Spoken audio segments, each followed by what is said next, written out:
ऊंचाहार तहसील क्षेत्र में एक कार्यक्रम का आयोजन किया गया। बता दें कि रायबरेली में ऊंचाहार तहसील क्षेत्र में एक कार्यक्रम का आयोजन हुआ जिसमें विधायक मनोज पांडे ने लाखों की सौगात दी है। ऊंचाहार से खरौली मार्ग नवीनीकरण का शिलान्यास किया जाएगा, जिसमें कि राहगीरों का आवागमन में मिलेगी राहत। खरौली मार्ग में बनने से आवागमन में राहत मिलेगी। निर्माण कार्य होने से राहगीरों को काफ़ी सहूलियत मिलेगी।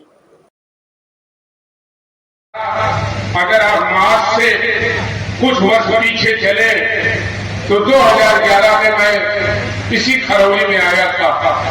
खरौली में आया था तो मैं घर घर गया था, घर घर जाकर के समस्याओं को जाना था। और हमें याद है कि जनरल निषाद जी यहाँ है या नहीं है, बैठे कि नहीं बैठे हैं। जब मैं उनके दरवाजे पहुंचा तो कुछ लोग वहां इकट्ठा हो गए। उन्होंने कहा कि मंत्री जी, यहाँ पर गंगा के पुल की बात और लड़ाई इस क्षेत्र की जनता पिछले 15 साल से कर रही है। हर बार विधायक का जो चुनाव लड़ता है वो आता है, जनता को उम्मीद दिखाता है, जनता को सपने दिखाता है, नारियल फोड़ता है, जीत जाता है तो भी खरौली में कभी पुल बनवाने नहीं आता। और पुल बनवाने तो छोड़ दीजिए, दोबारा कभी खरौली पलट कर शकल दिखाने नहीं आता। ये दुख और दर्द है ऊंचाहार की विधानसभा का। उस समय भी हमने लोगों से कहा था कि मनोज पांडे जो कहते हैं वो करते हैं। अगर ऊंचाहार की सामान्य जनता ने हमें मौका दिया तो कोई दुनिया की ताकत ऊंचाहार रायबरेली को फतेहपुर से जोड़ने में रोक नहीं सकती। और आप सबने जिताया और 1 साल के अंदर प्लाटून पुल बनवाने का काम किया और 4 साल के अंदर पक्का पुल हमने खरौली में देने का काम किया 228 करोड़ की लागत से।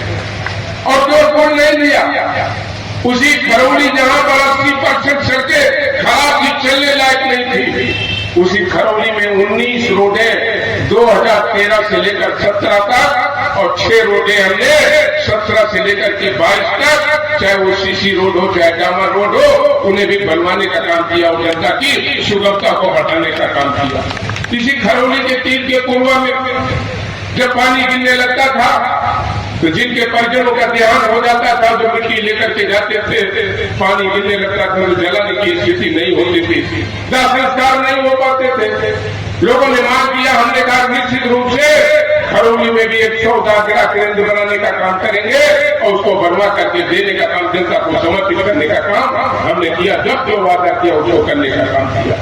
आज हम जानते हैं हम प्रहलाद जो कंदरामा का एक मजरा है जहां इस रोड का हम आज शिलान्यास करने जा रहे हैं। और आपकी भी जानकारी में देना जरूरी है, ये रोड पहले वाली रोड नहीं बनने जा रही है। ये रोड डबल लेन बनेगी, जैसे रायबरेली से प्रयागराज रोड बनी है उस तरीके से हाट मिक्स प्लांट में चौड़ी रोड बनने जा रही है। अब जब आप खरौली से पैदल मारेंगे तो आप अपने आप ऊंचाहार चौराहे पहुंचने का काम करेंगे। वो रोड बनवाने जा रहे हैं। ये रोड चौड़ी भी होने जा रही है तो पटरी भी बनने जा रही है।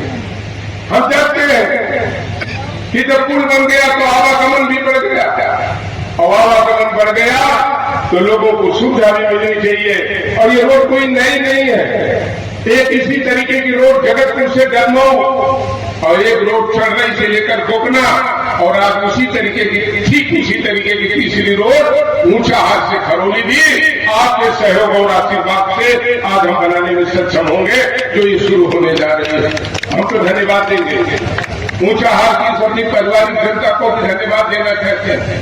अगर आज हम ये काम करा पा रहे हैं तो मैं सौगंध से कहता हूँ, गंगा जी के किनारे खड़ा हूँ, मैं कभी न कर पाता जब ये परिवार रूपी ऊंचाहार की जनता अपने भाई मनोज पांडे के साथ एक पिता एक भाई एक साथी के रूप में खड़ी होकर के मदद न करने का काम करती, तो बताओ हम खरौली की रोड कैसे बनवा पाते। अगर आज ये बन रही है इसका कोई धन्यवाद और आभार का कोई भी भूतक है और कोई उसके लिए उत्तरदायी है तो हमारी ऊंचाहार की हमारी जनता है, जिसके आशीर्वाद और ताकत के कारण मनोज पांडे विधायक बनते हैं और ऊंचाहार की जनता की सेवा कर पाते हैं।